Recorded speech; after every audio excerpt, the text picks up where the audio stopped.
السلام علیکم، میں ہوں آپ کی ہوسٹ سیما شیخ۔ ہر خبر مشن نیوز کے ساتھ۔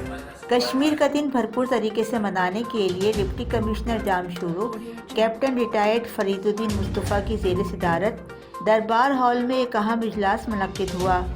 اجلاس میں ایڈیشنل ڈپٹی کمشنروں Shaukat Ali Ajan D S P head quarter Ghulam Shabbir Sarki, assistant commissioner Sehwan Noor Ahmed Khero, A C Sania Bola Khan, Abdul Qadir Iqbalani chairman town committee Bhan Saeed Abad, Muhammad Siddique Memon C M O Kotri Khuda Bux Sehwani, محکمہ تعلیم کے افسران ٹاؤن اور میونسپل کے علاوہ متعلقہ عملداروں نے شرکت کی۔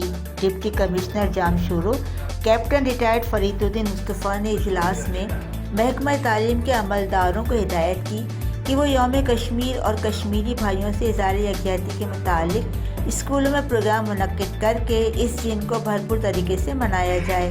ڈپٹی کمشنر نے کہا کہ 5 فروری کو گورنمنٹ ہائی اسکول کوٹلی سے اللہ والا چوک تک ایک پرجوش ریلی بھی نکالی جائے گی، جس میں تمام اضلاع کے عملداروں کو ہدایت کی کہ وہ کشمیریوں سے اظہار یکجہتی کا دن منائیں۔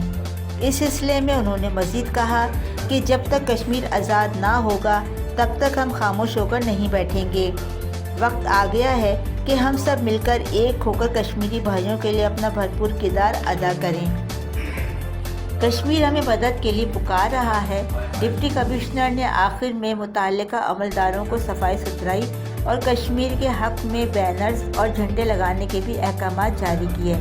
رپورٹ میر ذاکر بلوچ، جام شورو۔